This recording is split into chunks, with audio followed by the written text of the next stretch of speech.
exposición, infecciones de transmisión sexual, sífilis, herpes virus tipo 2 y chancro blando.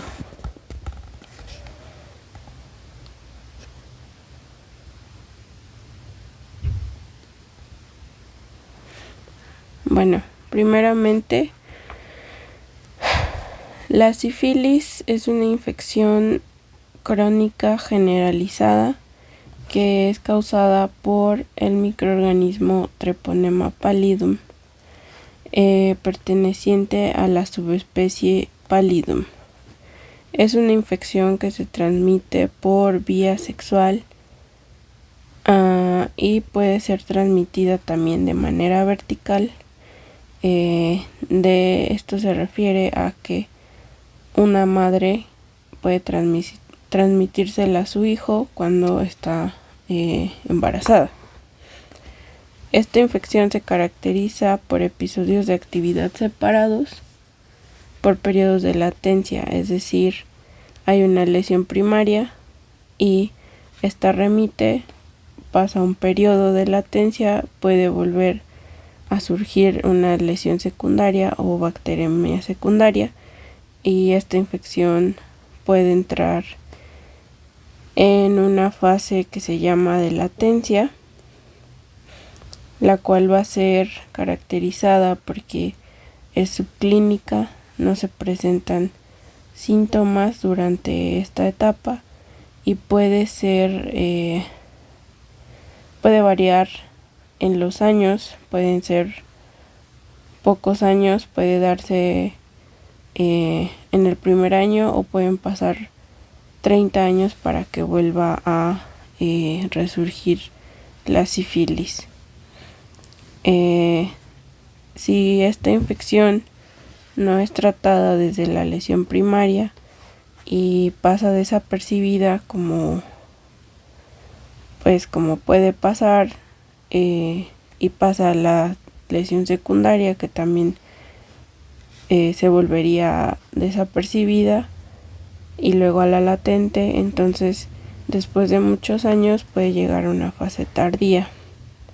Esta fase tardía se caracteriza porque va a tener afectaciones a nivel del sistema nervioso central, puede haber afectaciones cardiovasculares y en general de otros órganos. Y pues vemos aquí una fotomicrografía de un microorganismo. Vemos a los treponemas.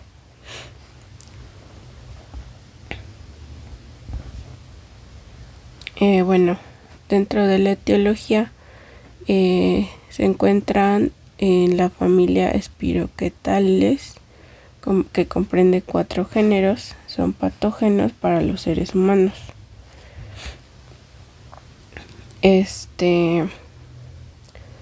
Hay 4 géneros, como ya lo dije. El primero puede ser Leptospira, que causa leptospirosis, la Borrelia y Borreliella, que pueden causar fiebre recurrente y enfermedad de Lyme, la Brachyspira, que pueden causar infecciones intestinales, y por último el treponema, que puede causar las treponematosis.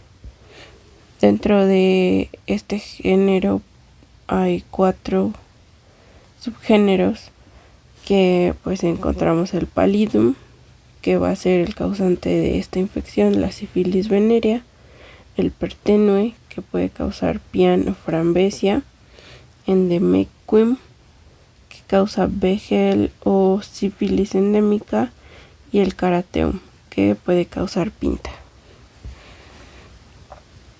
Este Treponema pallidum pues va a ser una bacteria gram negativa con una forma helicoidal, y como podemos ver en la imagen, pues va a tener unos flagelos que van a ser los que le van a permitir el movimiento a través de de la mucosa, una membrana celular seguida de un periplasma donde va a contener peptidoglucanos y una capa exterior. El único hospedador natural de este microorganismo, el Treponema pallidum, es el ser humano. Ahora, su estructura antigénica, como ya lo mencioné, bueno, aquí tenemos una imagen del treponema. Vemos su forma como en curvas y tiene esto que apunta EF son sus flagelos, que son lo que le permiten el movimiento. Ahí tenemos la membrana interna, la membrana externa y los flagelos. Bueno, estas espiroquetas dentro del organismo de los seres humanos van a causar sustancias similares a los anticuerpos, y esta se llama reagina, que va a ser similar a la inmunoglobulina E. La reagina y el anticuerpo antitreponémico se han utilizado para el diagnóstico serológico de la sífilis. Más adelante pues vamos a ver la importancia de esta sustancia pues para su diagnóstico. Y tenemos otra vez una imagen de una ultraestructura de una espiroqueta en un corte transversal. Esta imagen se ve mucho más clara. Vemos el nucleoide con sus ribosomas. Tenemos un cilindro protoplasmático seguido de una capa de peptidoglucanos. La membrana interna, las fibras axiales, que son las que le van a permitir el movimiento, y las fibras axiales se encuentran dentro del espacio periplasmático, y tenemos también una membrana externa.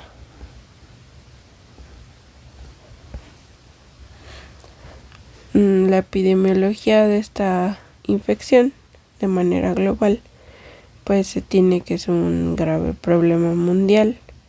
Se estima que hay de 6 a 8 millones de nuevos casos cada año, y pues se habla de una mayor frecuencia de sífilis contagiosa en varones que tienen relaciones sexuales entre varones, es decir, es más común en los varones. Se habla de que todavía hay 988,000 casos de sífilis entre embarazadas cada año. Es mucho más común esta enfermedad, o se presenta más en países de África subsahariana, Sudamérica, China y el sudeste de Asia. Dentro de los factores de riesgo tenemos que en las épocas modernas se ha popularizado el llevar a cabo relaciones o tener relaciones sexuales con personas pues desconocidas. Serían los contactos casuales o anónimos, y esto pues sin saber si la otra persona es sana o si tiene alguna infección no visible, no desapercibida. No sabemos con cuántas personas ha estado esa persona, si esas otras personas estén contagiadas de alguna otra infección o de sífilis. El consumo de fármacos o de drogas que se puede acostumbrar en las fiestas, por ejemplo, donde se llevan a cabo esos contactos casuales, y las relaciones sexuales desprotegidas. Además, un factor importante es si la persona es VIH positivo, pues tiene mayor vulnerabilidad de adquirir una infección como la sífilis. Entre el 25 y el 50% de los hombres que tienen sexo con hombres diagnosticados de sífilis están coinfectados con VIH.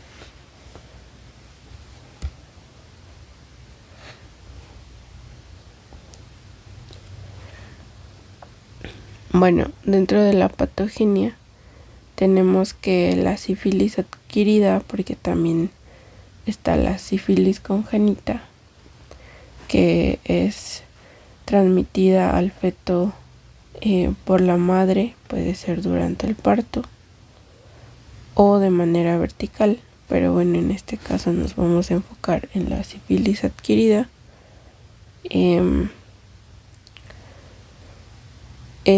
Principalmente es de transmisión por contacto sexual con personas portadoras de lesiones contagiosas en la piel y en mucosas genitales, es decir, lesiones pues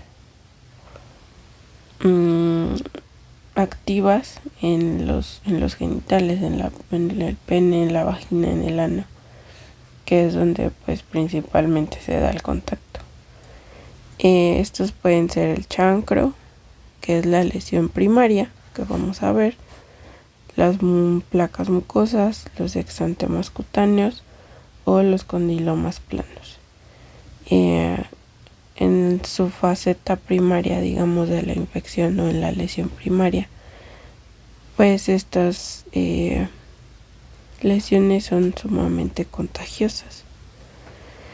Y bueno, ¿cómo inicia la infección? Bueno, pues el treponema pallidum busca penetrar las mucosas, puede hacerlo en las mucosas intactas o lo hace por medio de lesiones microscópicas que se pueden dar, por ejemplo, en el contacto, en el roce de los genitales. Se generan estas lesiones microscópicas y es ahí por donde el treponema logra entrar al organismo. Lo que va a hacer primeramente pues va a proliferar y va a causar una infección generalizada, pues va a entrar y va a llegar hasta los vasos linfáticos y hasta los vasos sanguíneos o los capilares, y es ahí por donde va a viajar. La mediana de incubación va a ser aproximadamente de 21 días y se dice o se tiene que para producir una infección se necesita un inóculo de 500 a 1000 microorganismos.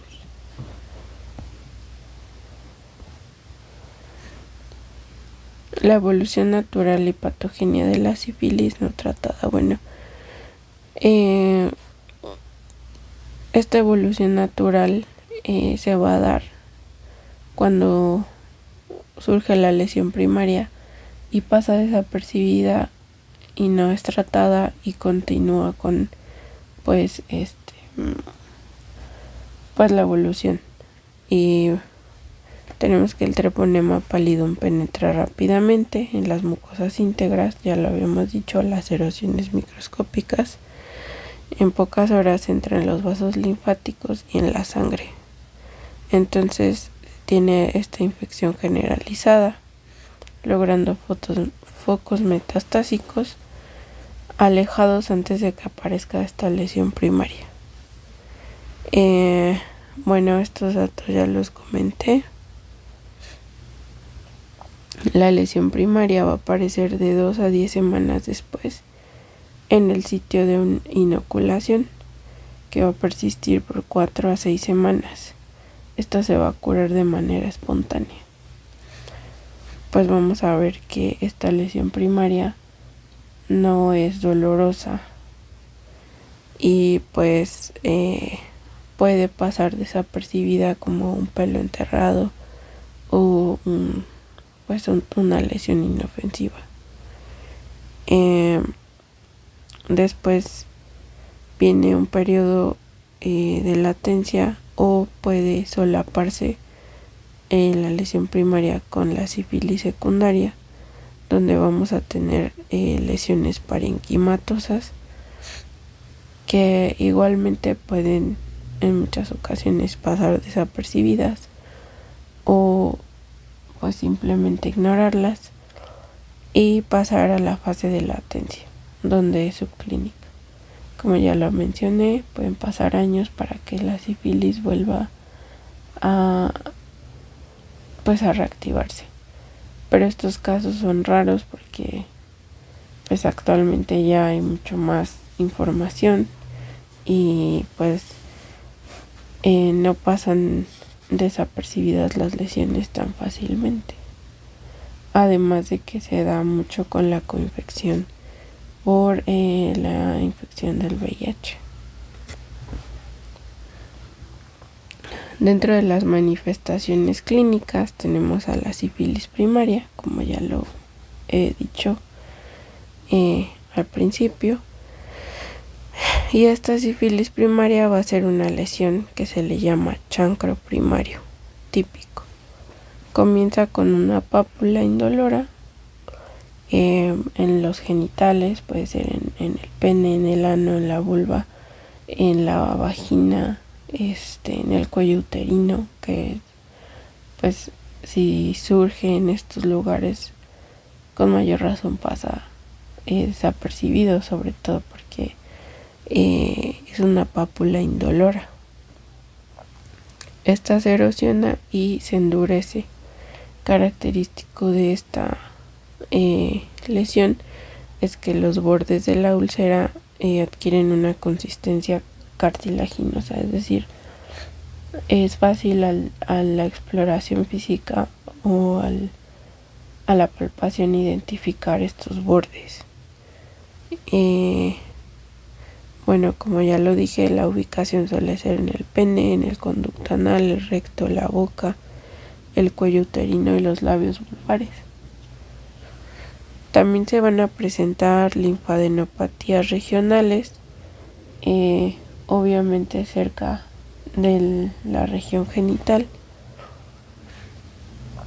casi siempre inguinales. Estas aparecen en la primera semana tras el comienzo de la infección. Y bueno, van a ser linfadenopatías indoloras de consistencia firme y que no supuran.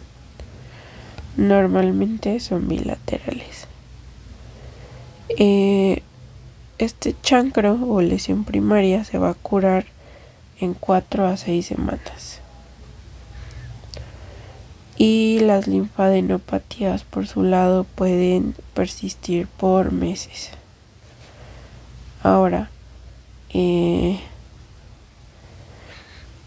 las lesiones primarias atípicas son comunes y bueno, es importante sospechar de sífilis siempre que se valora una lesión genital atípica.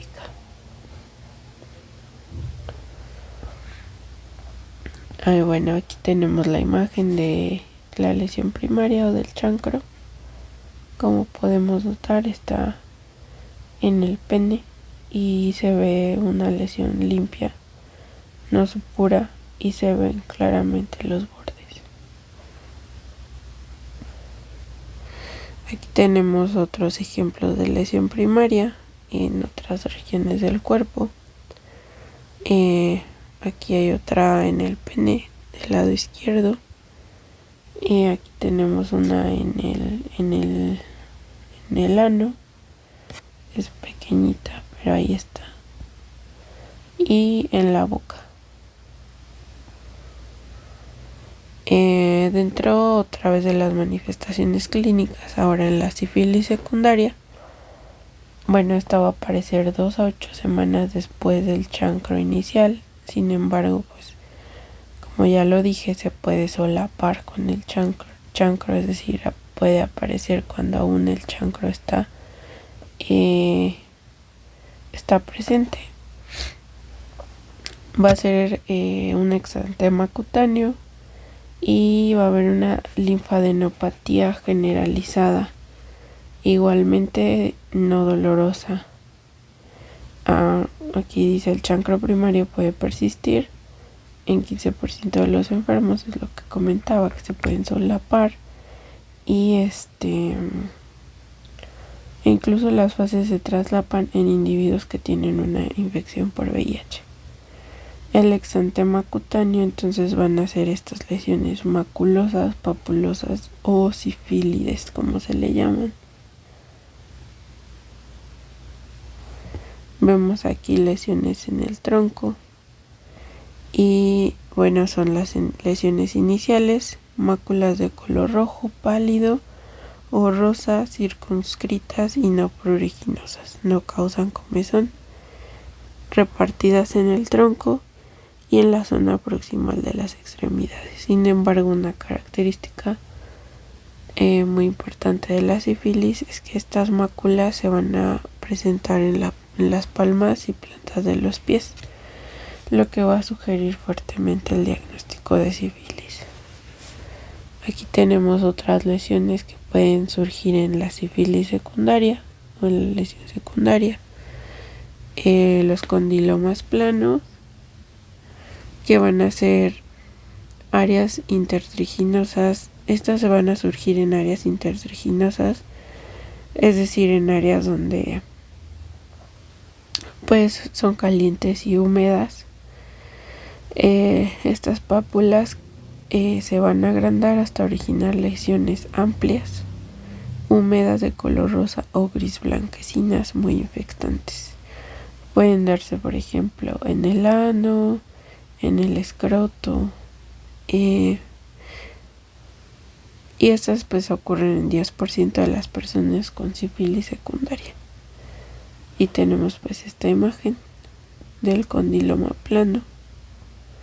Vemos que hay en el escroto y en la zona inguinal, que es donde pues puede estar húmedo, puede haber mayor calor.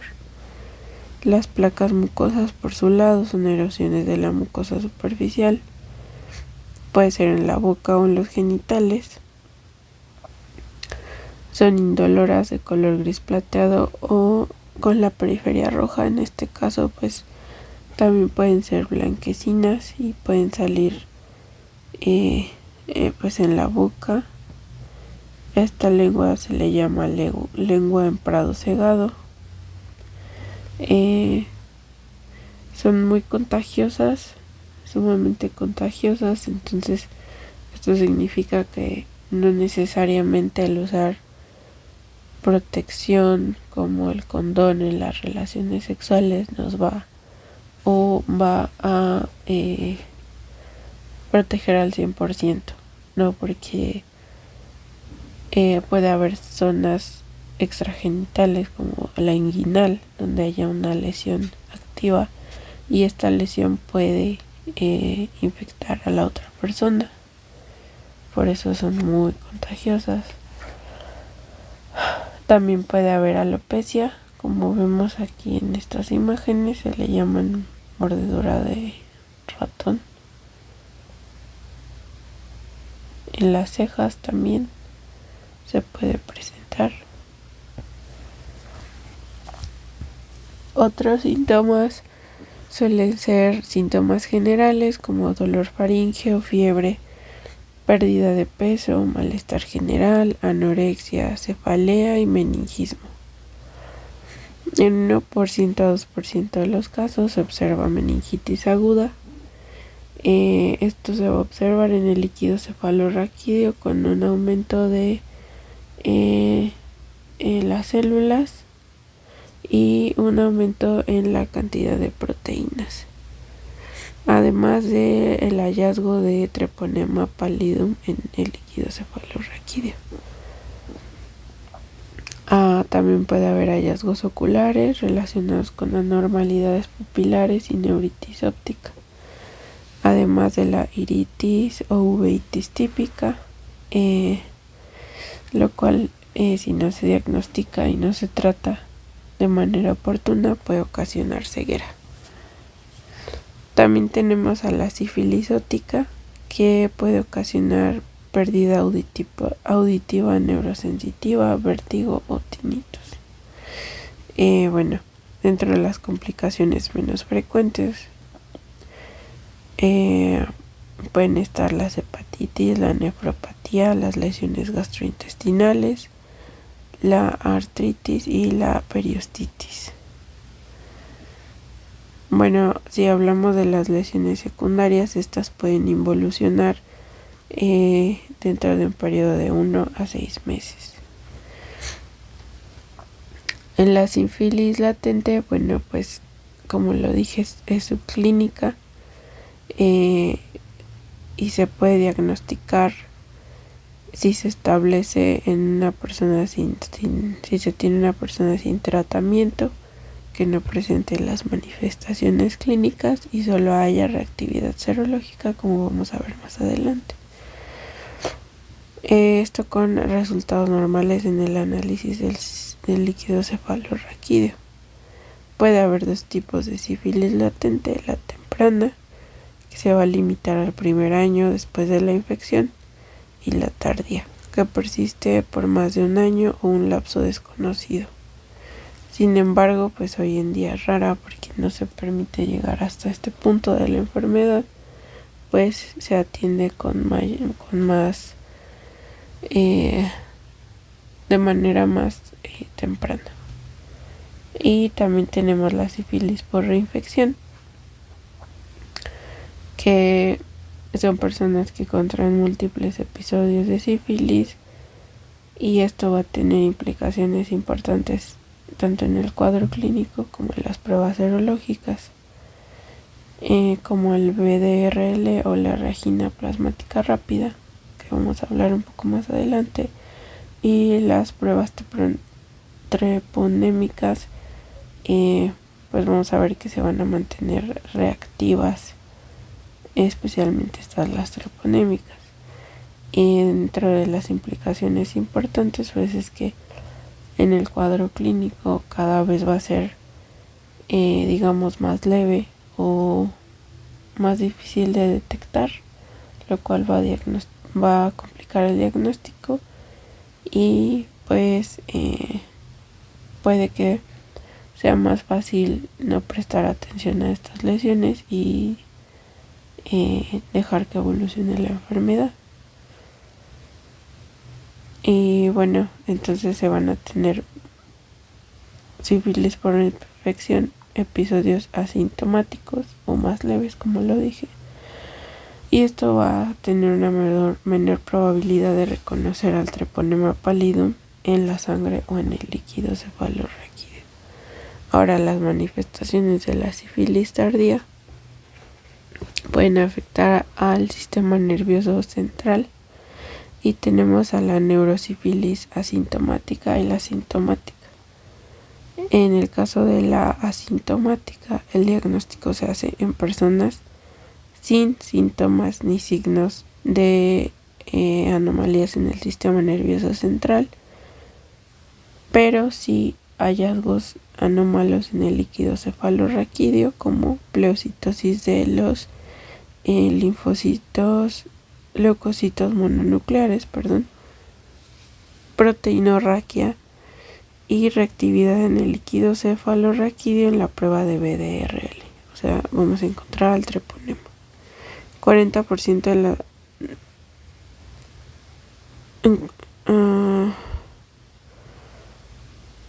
esto puede ser 40% de manifestarse en sífilis primaria o secundaria y un 25% en sífilis latente. Esta neurosífilis asintomática, a eso se refiere. Neurosífilis sintomática, por su lado, bueno, va a haber varias categorías clínicas, dentro de las cuales está la sífilis meningea, que puede surgir luego o un menor a un año ante la primera lesión. La meningovascular, que puede aparecer 10 años después de la lesión primaria. La parenquimatosa, que va a caracterizarse por parálisis general, que puede aparecer 20 años después de la lesión primaria. Y el tabes dorsal, 25 a 30 años después de la lesión primaria. Esta neurosífilis sintomática va a ser mucho más frecuente en pacientes con VIH. Ahora, otras manifestaciones de la sífilis tardía, que como lo dije actualmente es muy raro que suceda, tenemos a la sífilis cardiovascular, que aparece 10 a 40 años después de la primera infección. Se trata de una endarteritis obliterante de la vasa vasorum que lleva en sangre a los grandes vasos y da lugar a una artritis no complicada, aneurisma saccular e insuficiencia aórtica. La sífilis benigna tardía, o también llamada goma, son lesiones solitarias pequeñas o puede variar en su centímetro, de varios centímetros de diámetro. Aparecen en la piel o el esqueleto, aunque también pueden surgir en cualquier órgano. Las gotas cutáneas originan lesiones nodulares o ulcerosas indoloras. La imagen que tenemos aquí es ejemplo de una goma en el cuello de una mujer. Y bueno, la goma también se puede dar en los huesos largos, y también pues puede haber sífilis congénita, como ya lo mencioné. Para el diagnóstico y los estudios de laboratorio, primero hay que demostrar que está el microorganismo, el Treponema pallidum. No se puede demostrar con cultivos. Anteriormente se usaba la microscopía de campo y la tinción con anticuerpos inmunofluorescentes para identificar la espiroqueta proveniente de lesiones húmedas. Actualmente existen estudios más sensibles de PCR, pero no son comerciales, no son accesibles para la población. Y el Treponema pallidum puede identificarse en los tejidos con mayor certeza en laboratorios de investigación. Esto lo hace pues poco accesible. Ahora, las pruebas serológicas para la sífilis se van a diferenciar principalmente en treponémicas y no treponémicas o lipoídicas. Vamos a hablar primero de las no treponémicas, que reconoce anticuerpos no treponémicos. Dentro de estos están la reagina plasmática rápida. Es una prueba fácil, económica y pues fácil de emplear en el entorno clínico para el diagnóstico serológico. El VDRL también es otra prueba no treponémica, y esta se debe utilizar para analizar el líquido cefalorraquídeo, cosa que no puede pasar con la reagina plasmática rápida. Ahora estas pruebas logran cuantificar la cantidad de IgG e IgM versus un complejo antigénico de cardiolipina, lecitina y colesterol, es decir, logran identificar estos anticuerpos con su antígeno de la sífilis. Ambas pruebas se recomiendan para la detección inicial o para la cuantificación de los anticuerpos séricos. Sin embargo, no son muy sensibles en la fase primaria de la infección, pues se debe dejar pasar aproximadamente 1 o 2 semanas para que estas pruebas puedan ser, más certeras o tener una mayor sensibilidad y especificidad. Ahora, estas pruebas son cuantitativas y se reportan en diluciones, como lo vamos a ver más adelante. En estas pruebas se obtienen títulos que manifiestan la actividad de la enfermedad. Es por eso que estas pruebas ayudan a ver el seguimiento de la enfermedad y ver si el tratamiento está siendo adecuado. En la sífilis temprana aumentan y rebasan la concentración.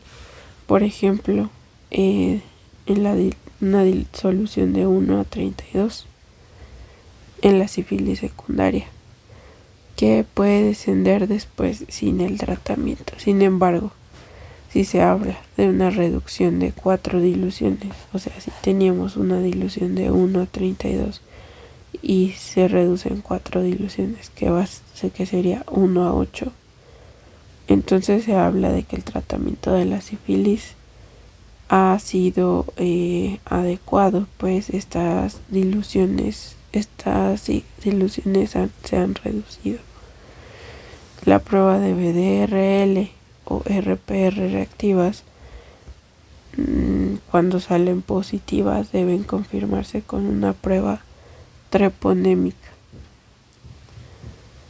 para confirmar el diagnóstico y descartar una reacción biológica positiva o falsa. Ahora, las pruebas treponémicas.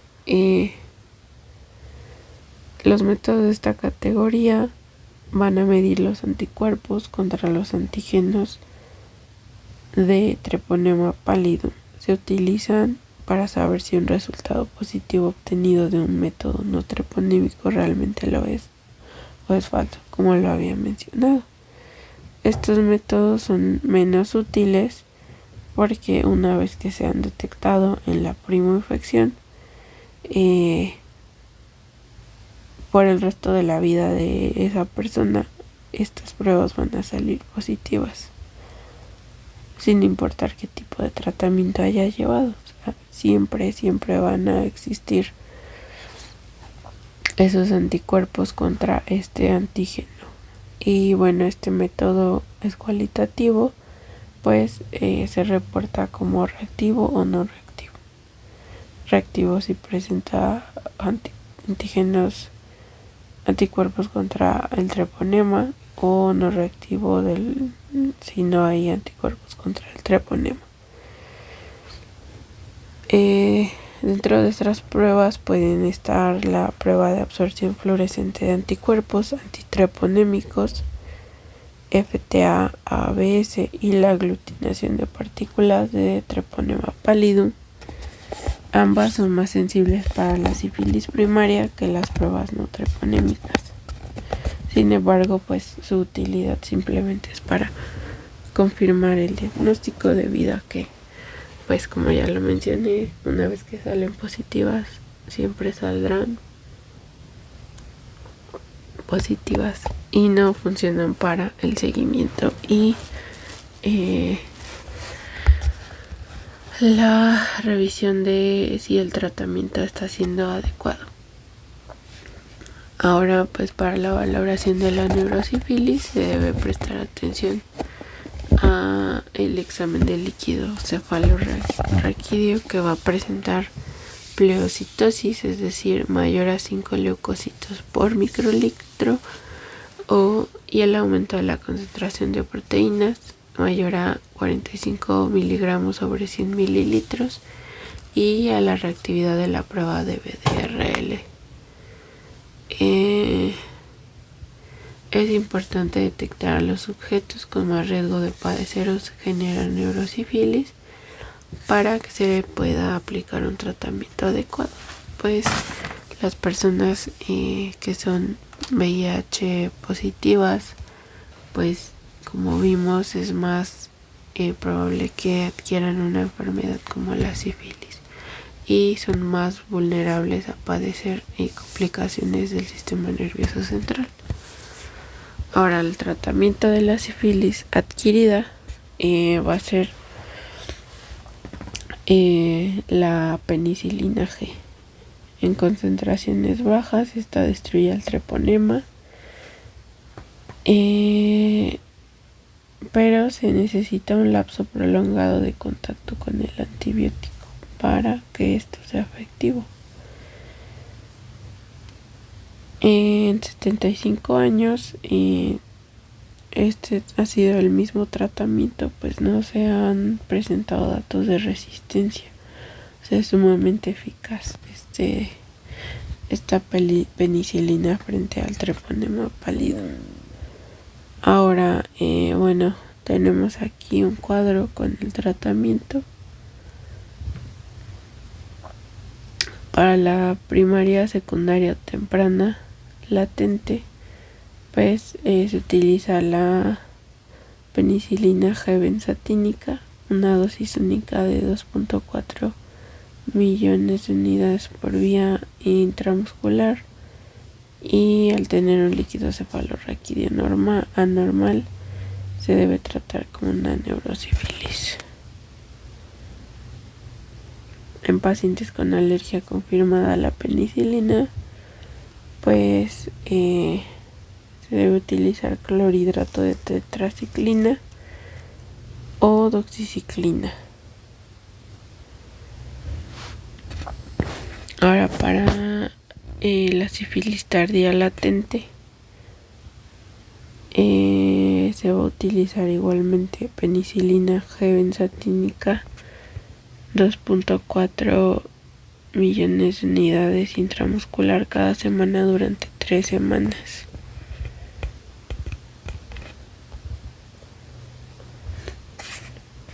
Ahora, la vigilancia de la respuesta al tratamiento, pues se vigila mediante títulos determinados por BDRL o RPR, o sea, serología de pruebas no treponémicas.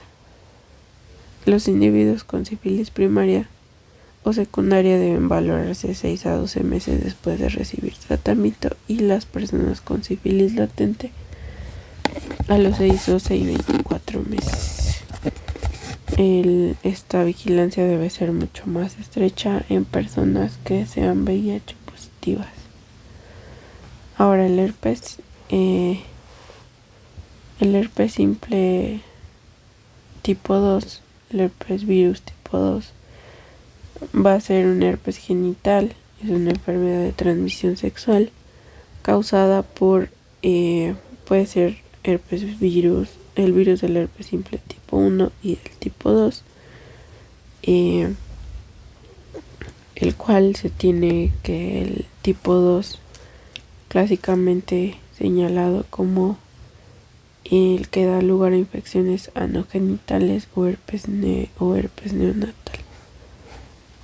Y pues bueno, aquí vemos algunas representaciones del herpes labial, que es más característico del herpes virus tipo 1, y las lesiones genitales por el herpes virus tipo 2. Ahora, aquí tenemos la microbiología del virus del herpes simple. Tenemos que están constituidos por una cápside icosaédrica, como podemos verla aquí. La cápside rodeada de un tegumento que contiene 15 a 20 proteínas y que está en contacto directo con la envoltura que engloba numerosas glucoproteínas. Aquí las podemos ver, esos piquitos. Ahora, estos herpes virus pertenecen a la familia Herpesviridae, especialmente a los alfa Herpesviridae, que se dividen en alfa, beta y gamma. Y tenemos al tipo 1 y el tipo 2, el herpes simple genital y oral, y el tipo 3, que va a ser el varicela zoster. Estos dos virus comparten un 40% de homología en su estructura genómica, alcanzando hasta un 83% en las regiones codificantes. Esto explica por qué son tan parecidos y pues en su reactividad antigénica, y pues que puede ser cruzada entre ellos. Ahora, dentro de la epidemiología, tenemos que en los últimos años tanto el virus del herpes simple tipo 1 como el virus del herpes simple tipo 2 pueden causar lesiones genitales debido a las prácticas de sexo oral. Es decir, el virus del herpes simple tipo 1 es más característico por ser oral, una infección oral de lesiones en la mucosa oral, pero por prácticas como el sexo oral puede dar pie a lesiones genitales. Entonces los papeles de los herpes virus se invierten de alguna manera. Y bueno, la lesión por virus del herpes simple continúa siendo la causa más frecuente de úlcera vulvar entre la población sexualmente activa. Estas infecciones suelen ser sintomáticas, por lo que pues pasan desapercibidas, no las personas no se dan cuenta de que las tienen y así se favorece la transmisión. Según datos de la OMS, se estima que un 11% de la población entre 15 y 49 años de edad están infectadas por el virus del herpes simple tipo 2. Este es un cofactor importante para la transmisión del VIH. Ahora, dentro de la patogenia, el ciclo infeccioso inicia tras el contacto con la mucosa oral o genital. Pues puede haber una lesión, y si esta lesión está en contacto con la mucosa de los genitales de la otra persona, bueno, pues este virus se va a colar a través de las abrasiones o microlesiones en la piel del huésped. Va a abrirse camino, se va a replicar esto en la epidermis y va a penetrar a través de las terminaciones cutáneas de los nervios sensitivos. Va a viajar hasta las neuronas de los ganglios en la médula espinal, y ahí va a entrar en un periodo de latencia después de una replicación. Esta latencia puede durar meses o años y puede reactivarse y causar lesiones otra vez en la piel. Esta reactivación puede ser a causa de radiación solar, estrés, fiebre, etcétera. Ahora, y esto sería una enfermedad recurrente por el virus del herpes simple. Aquí, como vemos, tenemos la primoinfección, tenemos la piel, el virus se cuela a través de estas abrasiones en la piel, se replica en la epidermis y viaja a través de un transporte retrógrado a través de los nervios sensitivos hasta los ganglios, en este caso el ganglio sacro, por la proximidad con la zona genital, y ahí entra en un periodo de latencia. Como vimos, por estrés, por ejemplo, puede reactivarse, lo cual va a hacer que estos virus viajen de regreso a la epidermis y causen estas lesiones, úlceras. Y se va a hablar de una excreción sintomática de estos virus, es cuando ahora esta persona es la que puede contagiar a otra persona por esa excreción. O puede haber una excreción asintomática en donde no hay lesión, pero igualmente se puede transmitir ese virus. Vamos a hablar de una infección primaria, que al entrar el virus por la mucosa o la piel lesionada, ya vimos que inicia su replicación y da paso a la infección. Invade las terminaciones nerviosas y pues se establece en un periodo de latencia.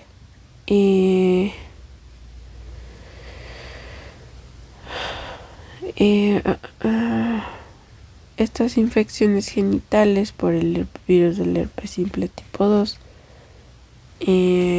pueden ser leves e incluso asintomáticas. De manera ocasional pueden dar lugar o provocar meningitis o encefalitis al penetrar al sistema nervioso central. Ahora tenemos una infección, pues la infección latente, que va a ser que el virus reside en ganglios con infección latente en un estado de ausencia de replicación, ¿no? Va a estar como dormido. Y pues solo se van a expresar muy pocos genes virales. Ahora, hay estímulos que van a desencadenar la reactivación de este virus, como ya los mencionamos. En la reactivación, el virus va a seguir los axones de regreso hacia la periferia y va, pues, a través de los dermatomas viajar a la piel y establecerse, donde va a proceder a la replicación y, pues, como ya lo mencioné, a la excreción. Van a ser reactivaciones espontáneas pese a la inmunidad humoral o celular.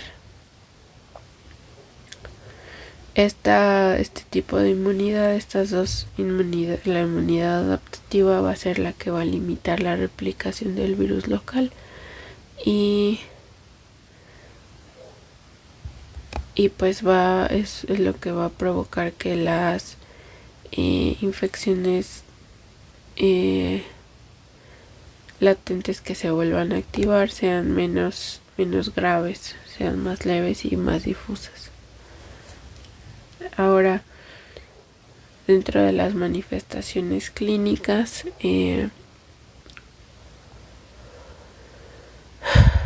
pues el virus del herpes simple tipo 2 puede causar infecciones primarias.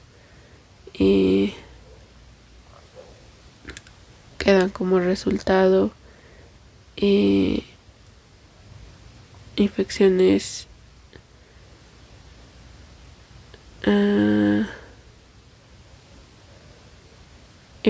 primarias en personas que no tienen anticuerpos sin generar manifestaciones clínicas. También puede haber infecciones recurrentes, como ya lo vimos. En este ya se han generado anticuerpos y da paso a infecciones latentes en los ganglios sensoriales. Durante el primer año tras la infección primaria puede haber una reactivación y bueno, estas lesiones van a aparecer en la misma zona de la infección inicial. Van a ser muchas veces inespecíficas y poco perceptibles, por lo que van a complicar el diagnóstico y pues va a haber una excreción viral en las lesiones primarias de hasta por 12 días y en las recurrentes de 7 días. Y pues aquí tenemos una imagen de estas úlceras que causa el herpes virus tipo 2, herpes simple tipo 2 en la vulva. Las infecciones primarias en ocasiones suelen ser graves y la enfermedad dura unas 3 semanas. Se caracteriza por lesiones vesiculo-ulcerosas del pene, del cuello del útero, la vagina, la vulva y el perineo. Estas lesiones van a ser muy dolorosas y se acompañan de fiebre y linfadenopatías inguinales muy dolorosas que pueden ser supurativas y pues puede haber complicaciones extragenitales, una meningitis aséptica y bueno, la excreción viral puede persistir hasta unas 3 semanas. Puede decir que puede seguir contagiando a más personas por esta excreción de los virus.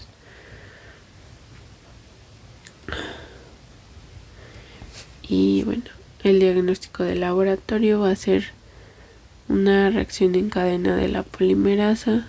Va a detectar virus en material de vesículas obtenidas por aplicador, sangre, líquido cefalorraquídeo y tejidos. Es sensible y específica.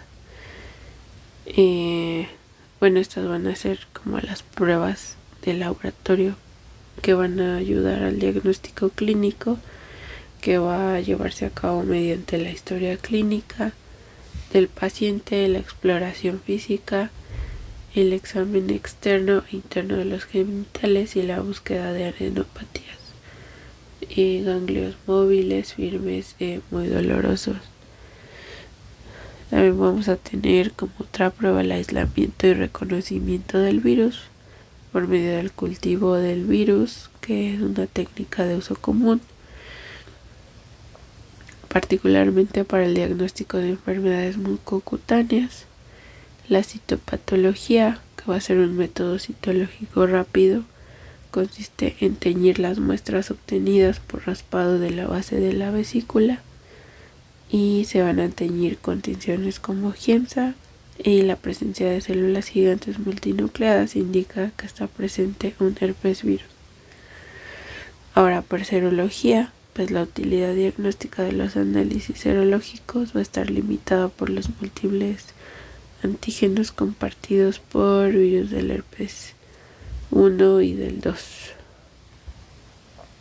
Ahora, para el tratamiento,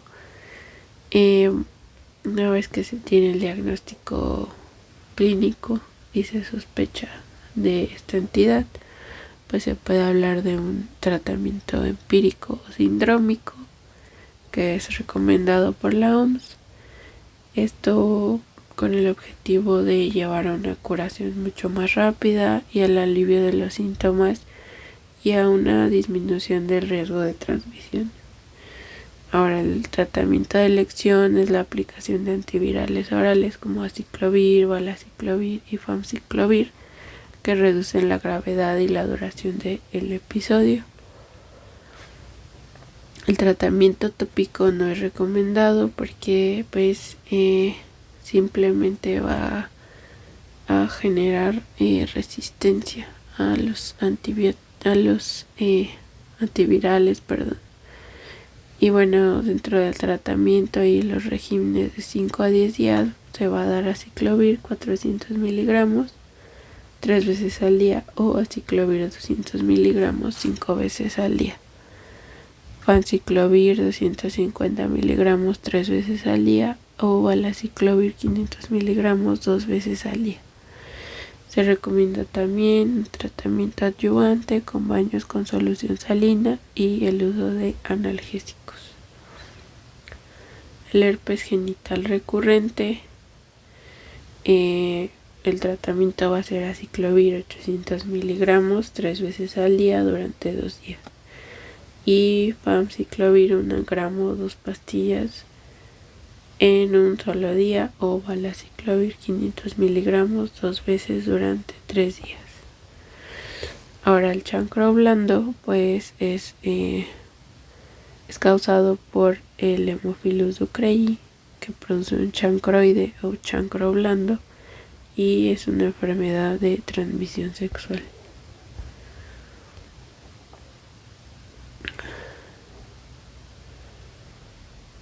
El chancroide consiste en una úlcera rasgada en los genitales con edema e hiperalgesia intensos.